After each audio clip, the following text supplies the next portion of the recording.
লক্ষ্যে পৌঁছানো অত্যন্ত কঠিন হয়। কেউ ভাবেন যে কেন এত কঠিন হয়, কেন এত কষ্ট করতে হয় লক্ষ্যে পৌঁছানোর জন্য। এই লক্ষ্য সরলভাবে কেন আমার কাছে চলে আসে না? চলুন আপনাকে একটা কথা বলি, যদি আপনার লক্ষ্য কঠিন না হয় তাহলে তাকে পাওয়া আপনার পক্ষে অসম্ভব হয়ে উঠবে। লক্ষ্যে পৌঁছানোর এই রাস্তায় আপনি যে কড়া রোদের সম্মুখীন হন, যার থেকে আপনি দূরে পালাতে চান, সেই রোদ আপনাকে প্রেরণা যোগায় যে আপনি এগোতে থাকুন। ভাবুন একজন যাত্রী যে কিনা নিজের লক্ষ্যের দিকে যাচ্ছেন, সেই পথে উনি যদি একটু ছায়া পেয়ে যান আর উনি ওখানে বিশ্রাম নেন, তাহলে তার সাথে তার ভাগ্য গভীর নিদ্রায় সেখানে বিলীন হয়ে যায়। তাই এই পরিশ্রমের করা রোদের থেকে কখনো দূরে পালাবেন না। জীবনে শুধু সামনে এগোতে থাকুন দৃঢ়তার সাথে। আর লক্ষ্য সরল হোক, কঠিন হোক বা অত্যাধিক কঠিন হোক, একটা কথা মনে রাখবেন, যে জীবনের লক্ষ্যে পৌঁছতে পেরেছে সে লক্ষ্য প্রাপ্তির জন্য আফসোস কখনোই করে না। রাধা রাধা। ধৈর্য, এই ধৈর্য কি কোনো গুণ, কোনো অনুভূতি, কোনো দৃষ্টিভঙ্গি? আমার জন্য ধৈর্য এক বাহন। আপনি হয়তো ভাবছেন এই কেমন বাহন? বাহন তো ঘোড়া হতে পারে, হাতি হতে পারে, উটও হতে পারে, কিন্তু ধৈর্যকে বাহন বানানো মানে? চলুন আপনাকে একটা কথা বোঝাই। পৃথিবীতে এমন কোনো বাহন নেই যে তার আরোহীকে আছড়ে ফেলেনি। সেটা উট হোক বা হাতি হোক বা ঘোড়া হোক, চলতে চলতে কখনো নড়বড় করেই বসে। তারপর সেই আরোহী পড়ে কারোর পায়, তারপর পড়ে তার নিজের নজরে। কিন্তু ধৈর্যরূপী বাহন কখনো কাউকে ফেলে না, কখনো না। না সেই আরোহী কারোর পায়ে পড়ে আর না তো নিজের নজরে। কারণ ধৈর্য আপনাকে বিবেক প্রদান করে, বিবেক আপনাকে পরিকল্পনায় সাহায্য করে, আর পরিকল্পনা প্রদান করে আপনাকে শক্তি আপনার লক্ষ্যের দিকে অগ্রসর হওয়ার। বুঝলেন? ধৈর্যকে সঙ্গে রাখুন, নিজেকে আরো ধৈর্যশীল করে তুলুন। এই ধৈর্যের সাহায্যে আরোহণ করে দেখুন কিভাবে এই বাহন আপনাকে আপনার গন্তব্যে পৌঁছে দেবে। রাধা রাধা। সংসারে এমন একটা ভ্রান্ত ধারণা রয়েছে যে সবকিছু ভাগ্যের দ্বারা পাওয়া যায়, কিন্তু ভাগ্য, প্রারব্ধ এ তো সকলের জন্যই সমান হয়। এটা তো ব্যক্তির উপরে নির্ভরশীল হয়, তার আকাঙ্ক্ষার উপরে নির্ভরশীল হয়, বাসনার উপরে নির্ভরশীল হয়, স্বভাবের উপরে নির্ভরশীল হয় যে উনি সেটা নিয়ে কি করেন। দেখুন, এই প্রসাদ কিন্তু সকলকেই দেওয়া হয়, কিন্তু তা গ্রহণ করবেন কিভাবে সেটা ব্যক্তির উপরে নির্ভর করে। আপনাকে এক উদাহরণ দিই। যেমন ধরুন, দুজন মানুষকে আমি একটা করে মাটির ডেলা দিলাম, সেটা নিয়ে তারা কি করবেন? একজন মানুষ তার ছোট ছোট ডেলা বানাবেন আর পথযাত্রীদের ওপরে ছুঁড়ে মারবেন, হাসি ঠাট্টা করবেন, তাদের বস্ত্র নোংরা করে দেবেন, সেটাতেই উনি আনন্দ পাবেন। অন্যদিকে দ্বিতীয় ব্যক্তি সেই মাটির ডেলা দিয়েই নিজের জন্য একটা কুঁড়ে ঘর বানাবেন। সেই কুঁড়ে ঘর যা রোদেতে, বৃষ্টিতে, ঝড়ে তাকে সুরক্ষিত রাখবে।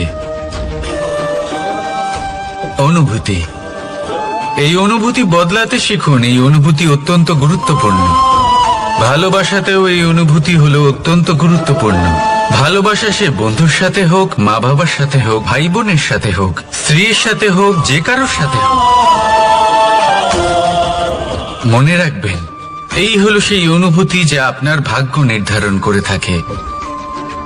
তাহলে আসুন আমার সাথে প্রেমের অনুভূতি নিয়ে বলুন, রাধা রাধা। লক্ষ্য, পথ, আর সাফল্য, এই তিনটেই একে অপরের সাথে জড়িত। কিন্তু অনেকবার মানুষ এদের ঠিকভাবে বুঝতে পারেন না। তারা ভাবেন যে যেরকম লক্ষ্য হবে সেরকমই পথ হবে, সেই মতোই লক্ষ্য কঠিন হলে পথ কঠিন হবে, লক্ষ্য সরল হলে পথ সরল হবে। যদি আপনাকে আসল সত্যের সাথে অবগত করাই, তাহলে দেখবেন সবকিছুই এর উল্টো। লক্ষ্য নিজের পথ বানায় না, পথ সেটাই যেটা আপনি স্বয়ং নির্বাচন করে আপনি নিজে বানান। সেই অনুসারেই আপনি আপনার লক্ষ্যে পৌঁছতে পারবেন। সেই জন্য জীবনে যখনই লক্ষ্যে পৌঁছানোর পথের বিষয়ে আপনি কোনো সিদ্ধান্ত নেবেন, তাহলে তা ভেবে চিন্তে নেবেন, কারণ এই পথ অত্যন্ত গুরুত্বপূর্ণ। পথ যদি শুভ হয়, তাহলে লক্ষ্য আপনা থেকেই শুভ হয়ে যায়। তাহলে আসুন আমার সাথে ভালোবেসে বলুন, রাধা রাধা। ভাগ্য আর কর্ম, এই দুই এমন শব্দ যাকে ঘিরে সমগ্র সংসার। কেউ বলে আমার ভাগ্যে এটা ছিল না, যা পেলে আমার জীবন অন্যরকম হতো। কেউ বলে আমার গত জন্মের কর্ম নিশ্চয়ই এমন ছিল, যে কারণে এই জন্মে এরকম ভাগ্য পেয়েছি আমি। এসব বাদ দিন আর একবার শান্ত চিত্তে ভাবুন। আপনি বুঝতে পারবেন যে ভাগ্য আর কর্ম এই দুই এই জন্মের। তফাৎ শুধুমাত্র এটাই যে যদি ভাগ্যের কথা বলা হয়, তাহলে আপনি এই ভাগ্যের থেকে যত বেশি আশা করবেন, তত বেশি নিরাশ হবেন আপনি। কারণ এই আশা আপনাকে কর্ম করা থেকে আটকায়। যদি কথা বলা হয় কর্মের, তাহলে নিজের কর্মের প্রতি যত বিশ্বাস রাখবেন, তত বেশি সফলতা আপনার কাছে আসবে। তাই একটা কথা মনে রাখবেন, ভাগ্য আপনার কর্ম নির্ধারণ করে না, কিন্তু আপনার কর্ম আপনার ভাগ্যকে অবশ্যই নির্ধারণ করে। রাধা রাধা নাম কত সাধারণ একটা বিষয়। প্রত্যেক মানুষ যে জন্ম নেয়, তাকে একটা নাম দেওয়া হয়, যা সে পেয়ে থাকে তার মাতা পিতার দ্বারা, না হলে তার গুরুর দ্বারা, বা কোনো আত্মীয়ের দ্বারা, বা কোনো কাছের মানুষের দ্বারা। এই নামের সাথে সে আস্তে আস্তে বেড়ে ওঠে। কিন্তু এটাই কি সেই নাম? এই নামই কি সবকিছু? কখনোই নয়। একটা নাম সেটা যা আপনি জন্মের সময় লাভ করেন, যে নামে আপনি কর্মের পথে অগ্রসর হন। আরো একটা নাম সেটা যা আপনি আপনার কর্মের দ্বারা অর্জন করেন। আর এই নামেই আপনাকে সবাই যুগ যুগ ধরে মনে রাখে। আপনার আসল নাম সেটা নয় যা আপনাকে জন্মের সময় দেওয়া হয়েছিল। আপনার আসল নাম সেটা যেটা আপনি আপনার কর্ম দ্বারা লাভ করেছেন। কারণ সেই লাভের পেছনে প্রচুর প্রয়াস লুকিয়ে থাকে, অনেক পরিশ্রম লুকিয়ে থাকে। কিন্তু যদি আপনি চান যে মানুষ আপনার নাম মনে রাখে, তাহলে আপনাকে কর্মের পথে অগ্রসর হতেই হবে। শুভ কর্ম করতে হবে, অনর্গল চেষ্টা করে যেতে হবে, মহান কাজ করতে হবে। আর বিশ্বাস করুন, আপনি একটা মহান নামের ফল অবশ্যই লাভ করবেন। রাধা রাধা। আমি এখানে একা এই বনে বসে আছি, বাঁশি বাজাচ্ছি। কার জন্য? কে আছেন এখানে? কেউ নেই। আমার প্রজা, আমার রাজ্য, আমার পরিবার আমার থেকে অনেক দূরে আছেন। আমি এখানে একা এই বনে বসে এই আকাশের এই রঙের, গাছের এই সব ফলের, মাটির সুবাসের আনন্দ উপভোগ করছি। কেন? আমি হলাম দ্বারকাধীশ। এমন কি রাজকীয় বা ভৌতিক সুখ রয়েছে যে আমি ওখানে পেতে পারি না? সবকিছুই পেতে পারি, তাও এখানে বনে একা বসে আছি। কোন সুখ খুঁজে চলেছি? একা থাকার সুখ। আমরা প্রত্যেকদিন অনেক মানুষের সাথে, চিন্তাধারার সাথে, কর্মের সাথে, পরিস্থিতির সাথে, সুখ দুঃখের দ্বারা বেষ্টিত থাকি। জীবনের এই চক্রে আমরা জড়িয়ে পড়তে থাকি। যতই আমরা এই সমস্যার সমাধান করি, আমরা ততই এতে জড়িয়ে পড়ি। আমরা এতটাই জড়িয়ে পড়ি যে যখন আমরা আয়নায় নিজেদের দেখি, তখন আমরা নিজেদের চিনতেই পারি না। এমন মনে হয় যেন আমরা নিজেদের হারিয়ে ফেলেছি। সেই জন্য প্রত্যেক দিন আপনি কিছু সময় নিজের সাথে কাটান একান্তে। এটা অত্যন্ত আবশ্যক। নিজের অস্তিত্বের গভীরে গিয়ে দেখতে শিখুন, নিজেকে বুঝুন। অদ্ভুত শান্তির অনুভূতি হবে। যেমন এই বায়ু, এই বৃক্ষ, এই পুষ্প, এই নিসর্গ, এদের মতো আপনিও কখনো একলা হতে শিখুন। কখনো নিসর্গের একটা অংশ হয়ে দেখুন। এই মন প্রসন্ন হয়ে বলবে, রাধা। একবার একটা শেয়াল বনে বিচরণ করছিল। ও একটা ছোট্ট শাবক দেখতে পেল। ও ভাবলো, আজ একেই আমি খাবার হিসেবে গ্রহণ করব। আশেপাশে দেখলো, কেউ দেখছে না তো? কেউ ছিল না। আর সেই শাবকের ওপর আক্রমণ করল, যা হলো একটা ঘোর অপরাধ। বনের নিয়ম অনুসারে আপনি কখনোই শাবকের ওপর আক্রমণ করতে পারেন না। তারপর এই খবরটা যখন রাজা সিংহ জানতে পারলেন, সভার আয়োজন করলেন। কিন্তু সেখানে শেয়াল বলল, আমি তো এরকম কিছু করিনি। কিন্তু যদি আপনি এরকম বলেন, কোনো প্রমাণ দিন, এর কোনো সাক্ষী আছে? তখন রাজা সিংহ পেঁচাকে ডেকে পাঠালেন, যে সেই মুহূর্তে বৃক্ষের শাখার ওপর বসেছিল। সে সব কিছু দেখেছিল। পেঁচা সব সত্যি কথা বলল, আর শেয়ালকে মৃত্যুদণ্ড দেয়া হলো। এবার এই কাহিনী আমি আপনাকে কেন শোনালাম?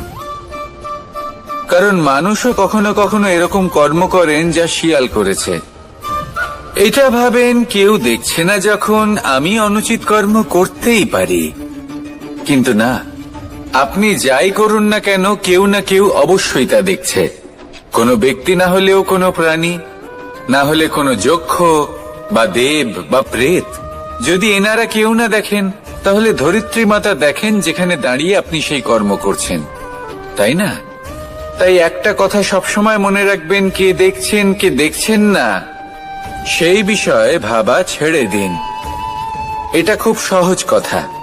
আপনি যদি উচিত কর্ম করেন, উচিত ফল পাবেন। যদি অনুচিত কর্ম করেন, তাহলে আপনি অনুচিত ফল অবশ্যই পাবেন। সেই জন্য উচিত পথে চলতে থাকুন, উচিত কর্ম করতে থাকুন, আর আমার সাথে ভালোবেসে বলুন, রাধা রাধা। বাহ! পুষ্পের সুবাস আমার খুব ভালো লাগে। অত্যন্ত সুন্দর হয় এই পুষ্প। এইভাবে চারিদিকে পুষ্প দেখে মন আনন্দিত হয়ে ওঠে।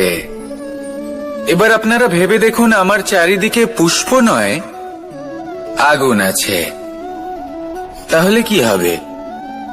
আমার শরীর কি জ্বলে যাবে না? অবশ্যই জ্বলবে। শরীরকে কি আগুনের তাপ সহ্য করতে হবে না? অবশ্যই সহ্য করতে হবে। এটাই হলো প্রকৃতির নিয়ম। এই নিয়ম কিন্তু আমরা সবাই জানি, কিন্তু আমাদের মধ্যে বেশিরভাগ মানুষ এই বিভ্রান্তি নিয়ে বাঁচি যে এই যে প্রকৃতির নিয়ম, তা আমার ওপর প্রযোজ্য নয়। তা কিন্তু নয়। আমাদের চতুর্দিকে এই যে নিসর্গ রয়েছে, আমরা তার কতটা ক্ষতি করি সেটা একবার ভেবে দেখুন। আমরা বনাঞ্চল জ্বালিয়ে দিই, বায়ু দূষিত করি, জল দূষিত করি, প্রাণীদের হত্যা আমরা করি। কেন? এই নিসর্গ আমরা নষ্ট করি, যদিও আমরা জানি যে আমরাও হলাম এই নিসর্গেরই অংশ। এবার দেখুন, শরীরের কোনো অংশে যদি আগুন ধরান, আস্তে আস্তে সমস্ত শরীরও জ্বলে যাবে। সেইভাবেই নিসর্গ যদি নষ্ট হয়ে যায়, তাহলে মনুষ্য জাতিও নষ্ট হয়ে যাবে। তাই এই যে নিসর্গ আপনি দেখছেন, এই পুষ্প, এই বৃক্ষ, বায়ু, জল, এদের সকলকে রক্ষা করুন, নষ্ট নয়। মনে রাখবেন, যদি নিসর্গ থাকে মানুষ থাকবে, যদি নিসর্গ থাকে তাহলেই জীবন থাকবে।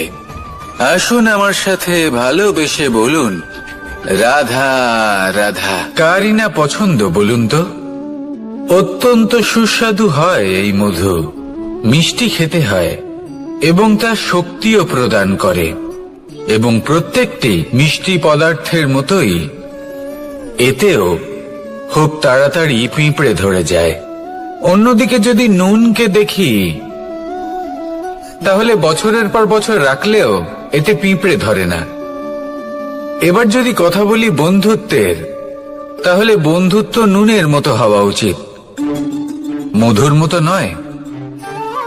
যারা সামনে এলে শুধুমাত্র মধুর মধুর কথা বলবে, পরে এতে পিঁপড়ে ধরে যাবে, এটা নুনের মতো হওয়া উচিত। প্রকৃত বন্ধু হলো সে যে সময় এলে পরে আপনার সামনে আপনার প্রকৃত সত্য তুলে ধরবে, তা সে যতই কঠিন হোক না কেন। আপনার দোষ, আপনার অপগুণ, আপনার খামতি আপনাকে বলতে পারবে, যাতে আপনি সেগুলো শুনে মেনে নিয়ে তারপর নিজেকে শুধরোতে পারেন।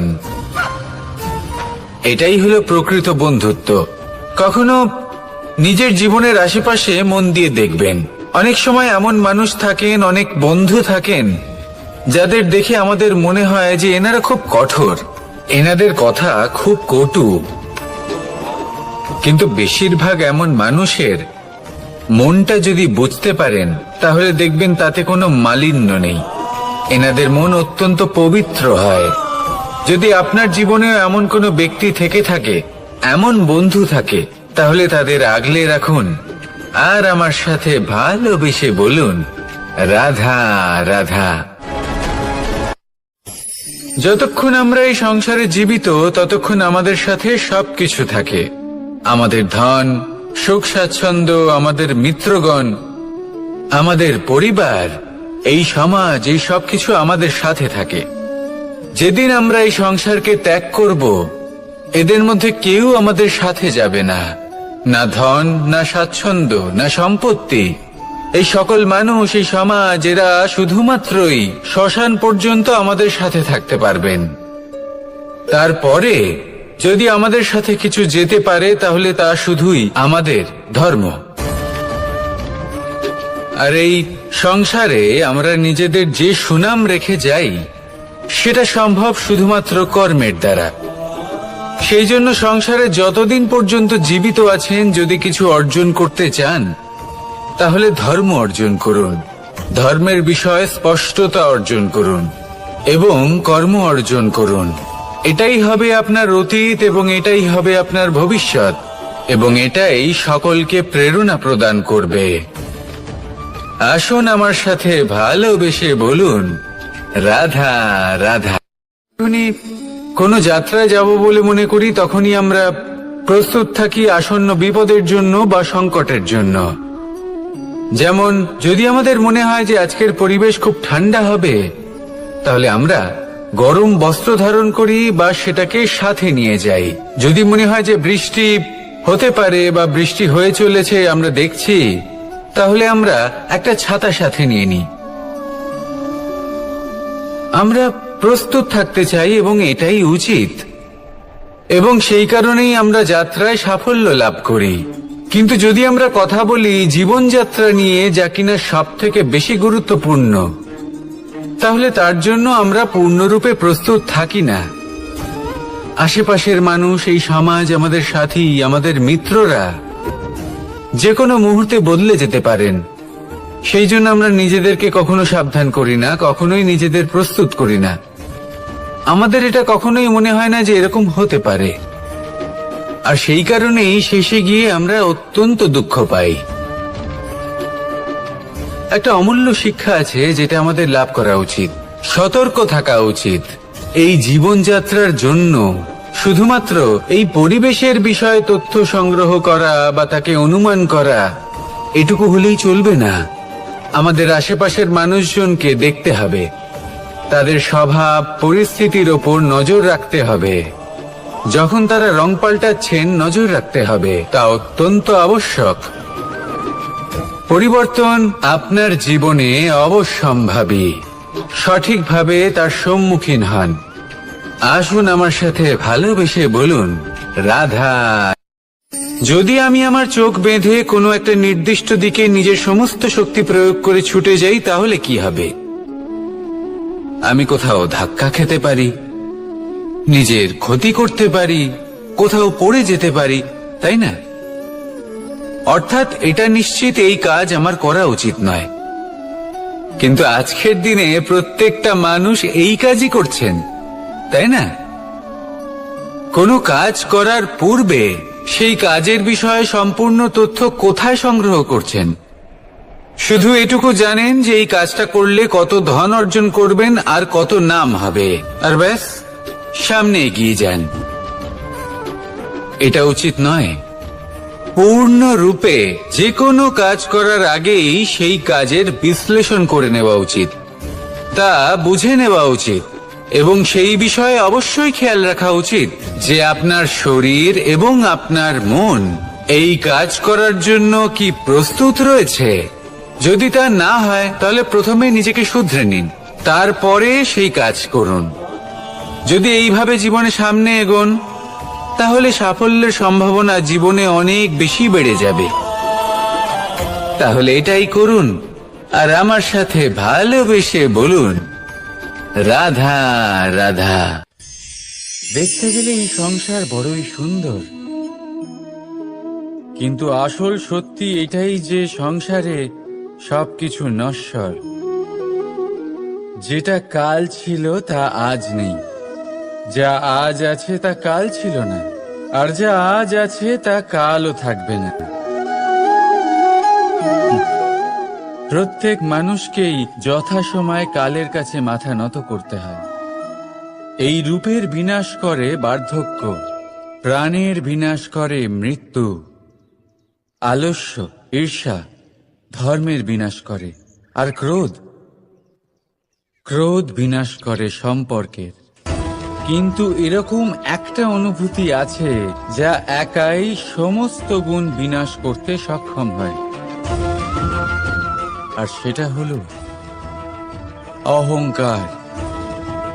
তাই জ্ঞানকে নিজের কাছে আসতে দিন, কিন্তু অহংকারকে কখনোই নয়। কারণ যদি এই অহংকার আপনার কাছে চলে আসে, তাহলে জীবনে যা কিছু আপনি অর্জন করেছেন, তা সে গুণ হোক বা হোক ধন, সে বন্ধু হোক বা হোক আনন্দ, সবকিছু শেষ হয়ে যাবে। রাধা রাধা। এই পাথর দেখতে পাচ্ছেন আপনি? কত গোল, কতটা চকচকে। বাচ্চাদের অনেক সময় এটা নিয়ে খেলতে ভালো লাগে, আর কেনই বা লাগবে না? কতটা সুন্দর আর মসৃণ এটা। কিন্তু আপনি কি কখনো ভেবে দেখেছেন এই পাথর আগে কি ছিল?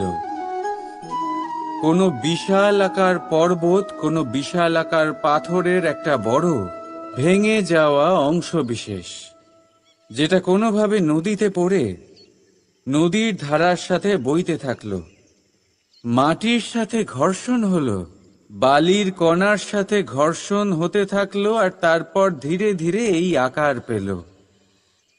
এবার আমরাও এই পাথরের মতোই। তাই মনে রাখবেন, আপনার ব্যক্তিত্ব, আপনার এই স্বরূপ ঈশ্বরের দেওয়া কখনোই নয়।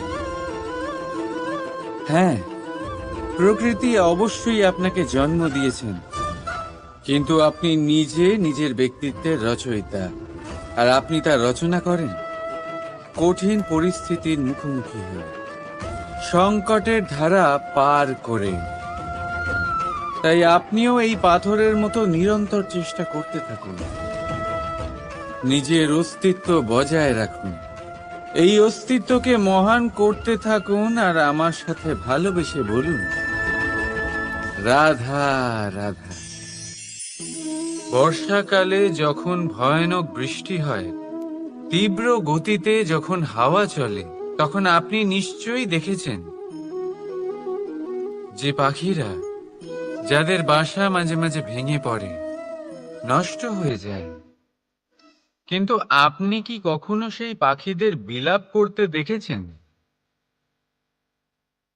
কখনো নয়।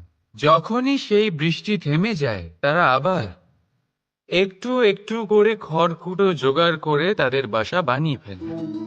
নিজের সংসার সেই রকমই বানিয়ে দেয় যেমন আগে ছিল। এমন কেন? কারণ এই ঝড়ের তাণ্ডবের সাথে সেই পাখিদের কোনো বোঝাপড়া করারই নেই। তারা শুধু সেটাই করতে থাকে যেটা তাদের হাতে আছে, আর সেটাই হলো, আর এটাই হলো সুখী জীবনের মূল মন্ত্র। যেটা আপনার হাতে নেই, তা নিয়ে বিলাপ করে আপনার কোনো লাভ হবে না। মনোসংযোগ তাতেই করুন যা আপনার হাতে রয়েছে। যা বদলে গেছে তাকে আপনি আবার বদলাতে পারবেন না, কিন্তু যা আপনি বদলাতে পারবেন তাতে মনোসংযোগ করুন। এই জীবনে একটু ধনাত্মক হয়ে উঠুন, দেখবেন সব শুভ হবে। রাধা রাধা।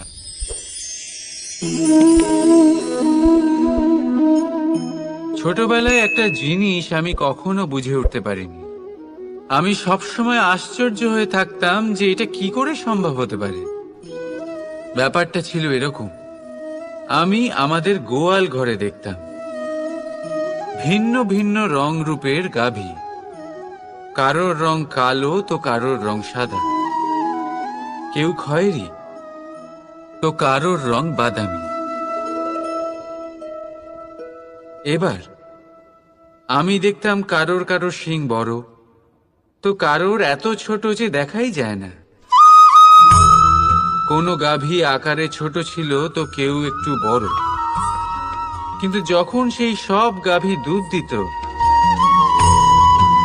তখন আমি দেখতাম সেই সব দুধ সমান, রং সমান, স্বাদ সমান, গুণও সমান, আর সমান পুষ্টিও।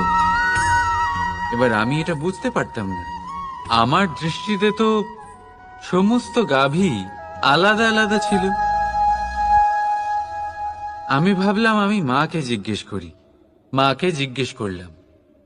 মা আমাকে বললেন, কানাই, রং রূপ পাল্টালেও গাভীদের বাস্তবিকতা তো পাল্টায় না। গাভী তো গাভীই থাকবে। এবার আমি এটা বুঝতে পারি না যে মানুষ এটা আত্মসাৎ কেন করতে পারে না। দেখুন, রং, রূপ, জাত, ধর্ম, ভাষা, এই সবের উপরে হলো মনুষ্যত্ব। আর মনুষ্যত্বের একটাই ধর্ম, আর সেটা হলো প্রেম। তাই এই প্রেম আপনি সকলের সাথে ভাগ করে নিন, প্রেমের সাথে সকলের সেবা করুন। এই মনুষ্যত্বর অমৃত চেখে দেখুন, আর আপনি বুঝে যাবেন যে আমরা কেউ আলাদা আলাদা নই, আমরা সবাই সমান। রাধা রাধা। সাগর কত বিশাল হয় এই সাগর! কি না করতে পারে এই সাগর! এক মুহূর্তের মধ্যে সব ধ্বংস করে দিতে পারে, প্রলয় ডেকে আনতে পারে, সংসার মুছে ফেলতে পারে। এই সাগর জীবন জ্যোতি নিভিয়ে দিতে পারে। কিন্তু এই সাগর যা মেটাতে পারে না, তা হলো একজন তৃষ্ণার্তের তৃষ্ণা। অন্যদিকে এই ঘোড়া, যা এতটাই ছোট যে গোপিনীরা একসঙ্গে অনেকগুলো নিয়ে চলতে পারে, কিন্তু এই ছোট ঘোড়া অনেকের তৃষ্ণা মেটাতে পারে। এবার বলুন, জল সাগরেও আছে, আবার এই ঘড়াতেও। তাহলে পার্থক্য কোথায়? এখানে পার্থক্য হলো তাদের আচরণের মধ্যে। একজন মাটির মধ্যে মিষ্টি জল ধরে রাখে, তো আরেকজন নিজের নোনা জলের আঘাতে যে কাউকে মাটিতে মিশিয়ে দিতে পারে। আপনি কি হতে চাইবেন? সাগরের নোনা জল হয়ে কারোর আশা চূর্ণ বিচূর্ণ করে দিতে, নাকি মিষ্টি জলের ঘড়া হয়ে কারোর তৃষ্ণা মেটাতে? সিদ্ধান্ত আপনার। রাধা রাধা। কতবার এমন হয়, আপনি কোনো কাজ করার জন্য কাউকে দায়িত্ব দেন, কিন্তু সেই ব্যক্তি সেই কাজ সম্পন্ন করতে পারে না, অসম্পূর্ণ রেখে দেয়, অথবা ঠিকভাবে করতে পারে না। এবার এই পরিস্থিতিতে কি হয়? আপনি ক্রুদ্ধ হয়ে যান, তার উপরে আপনি রেগে যান, তাকে তিরস্কার করেন, আর তারপরে সেই কাজ সম্পন্ন করতে আপনি নিজেকেই নিযুক্ত করেন, আর শেষ পর্যন্ত সেই কাজ সম্পন্ন হয়েই যায়। এবার এই বিষয়ে সমস্যা সেই ব্যক্তির চেষ্টায় নয়, সমস্যা আপনি যে সেই ব্যক্তিকে ভরসা করলেন তার ছিল। আমরা অন্যের প্রতি ভরসা করাকে প্রথম পদক্ষেপ বানিয়ে দিই, আর নিজের উপরে বিশ্বাসকে শেষ সম্বল। কিন্তু তার বদলে এটাই হওয়া উচিত যে নিজের উপরে ভরসাকে আমরা প্রথম পদক্ষেপ বানাই, তাকে নিজের সহায় মানতে হবে। যদি আপনি এমন করেন, তাহলে পরিণাম আরো সুখকর, আরো আনন্দদায়ক হবে। তাই মনে রাখবেন, এই সংসারে আপনার সব থেকে বড় ভরসা আর কেউ নেই। এই সংসারে আপনার সব থেকে বড় রক্ষাকর্তা আর কেউ নেই, বরং আপনি নিজেই। রাধা রাধা। আসুন আপনাকে একটা প্রশ্ন করছি, সোনা আর লোহার মধ্যে তফাৎ কি? এবার বেশিরভাগ লোকের উত্তর এটাই হবে যে সোনা বহুমূল্য, সোনার মূল্য লোহার থেকে অনেক বেশি। এটা ঠিক, কিন্তু আমাদের এটা ভোলা ঠিক হবে না যে সোনা আমাদের সাজগোজের কাজে লাগে, আমাদের আরো বেশি সুন্দর দেখায়। অন্যদিকে লোহা সেই সৈনিকদের ঢাল ও তলোয়ার হয়ে তাদের রক্ষা করে, যারা আমাদের প্রাণকে রক্ষা করেন। এই সৈনিক না থাকলে আমাদের প্রাণও থাকবে না। এবারে বলুন, সোনার মূল্য বেশি হওয়াতে কি লোহার মূল্য কমে যায়? কখনোই নয়। ঠিক সেইভাবে এই জীবনে আপনি যতই চেষ্টা করুন, কিছু না কিছু এমন থেকে যাবে যা আপনি কখনোই পাবেন না, আর সেই কারণে নিজেকে অক্ষম মনে করা অনুচিত। হতে পারে আপনার কাছে সেই গুণ আছে যেটা সংসারে আর কারোর কাছে নেই। সেই গুণটাকে চিনুন, সেটাকে বাড়ান, আর সেটাকে ব্যবহার করুন। তাই মনে রাখবেন, সংসারে প্রত্যেকটা ব্যক্তি বিশেষ হয়, আর এই সংসারে সবাই সবকিছু পায় না। নিজেই দেখে নিন, সোনাকে যে দোকানে সাজিয়ে রাখা হয়, সেই দোকানের তালা লোহা দিয়ে তৈরি হয়। রাধা রাধা। সংসারে সব থেকে বেশি দামি কি, সব থেকে বেশি মূল্যবান কি? কেউ বলবে সোনা, কেউ বলবে রত্ন, কেউ বলবে মুক্ত, কেউ বলবে মানি। এগুলো কতটা মূল্যবান? ধরুন, কিছু সোনার মুদ্রা দিয়ে আমরা মুক্ত কিনতে পারি, কিছু মুক্ত দিয়ে একটা মানিক, কিছু মানিক দিয়ে কিনতে পারি একটা হিরে। কিন্তু এই জগতের সমস্ত ধন খরচ করেও একটা জিনিস আমরা কিনতে পারবো না, আর তা হলো একটা মুহূর্ত। কি হলো? সত্যি সামনে এসে গেল। সত্যি হলো এটাই যে জগতে সব থেকে বেশি মূল্যবান সময় সেই সময় যেটা আমরা এমনি নষ্ট করে দিই অকাজে, কখনো কোনো আশাতে, কখনো শোক করে, কখনো ঘটে যাওয়া দিনের কথা ভেবে, তো কখনো ভবিষ্যতের চিন্তাতে। এই সময়ের সদ্ব্যবহার আমাদের করা উচিত। এই সময়ের সদ্ব্যবহার করে আমাদের ধন অর্জন করা উচিত, মহান কাজ করা উচিত, আমাদের ব্যক্তিত্বকে উদার করা উচিত, ভালো কাজ করা উচিত, সকলের সাথে আনন্দ ভাগ করা উচিত। যদি আমরা এই সংসার থেকে চলেও যাই, তাহলেও সময় আমাদের যেতে দেবে না,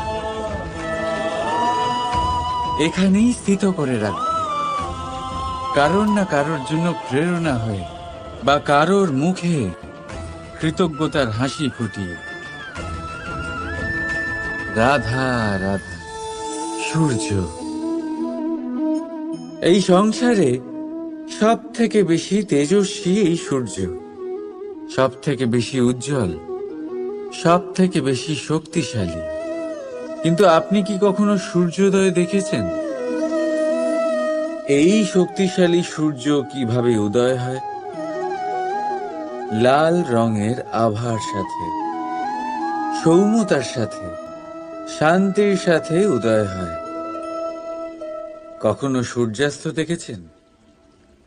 সেই লাল রঙের আভা, সেই সৌম্যতা, সেই একই শান্তি। আর এটাই একজন মহান ব্যক্তিত্বের গুণ।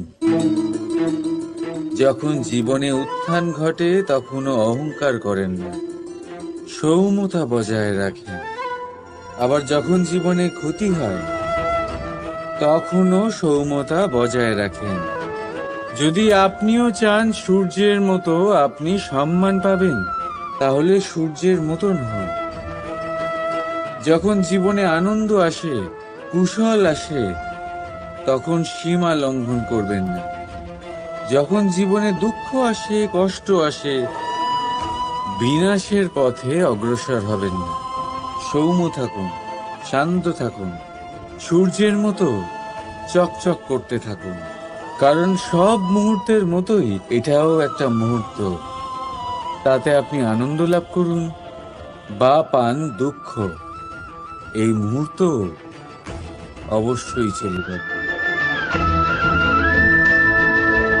রাধা রাধা।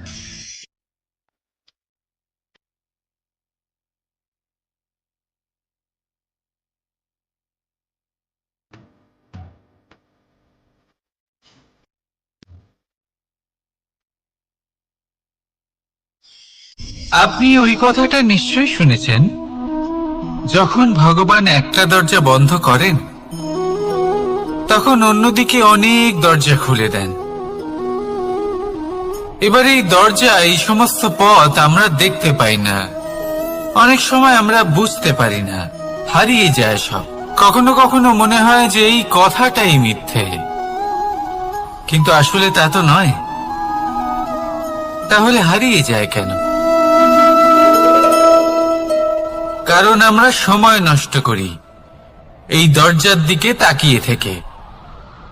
ভাবি এই বুঝি দরজা খুলবে, এবার দরজা খুলবে। অপেক্ষা করতে করতে আমরা অনেক সময় নষ্ট করে ফেলি। এত সময় নষ্ট করি যে আমরা দেখতে পাই না, খুঁজে পাই না সেই সমস্ত দরজা আর পথ যা আমাদের জন্য খোলা রয়েছে। যদি খুঁজেই না পাই তাহলে তা ব্যবহার করব কি করে? মনে রাখুন, ভগবান সব সময় আমাদের সাথে রয়েছেন, আমাদের সাহায্য করছেন। এই পথ সব সময় আছে, সর্বত্র আছে। দরকার রয়েছে শুধুমাত্র দৃষ্টির, দৃষ্টিভঙ্গি এবং ভাবনার। এই দৃষ্টিকে বিস্তৃত করুন, এই দৃষ্টিভঙ্গিকে ধনাত্মক করে তুলুন, আর এই ভাবনা, এর সীমা একটু বাড়িয়ে তুলুন। তারপর দেখবেন সব খুঁজে পাবেন। আসলে কি, এই যে ঈশ্বর,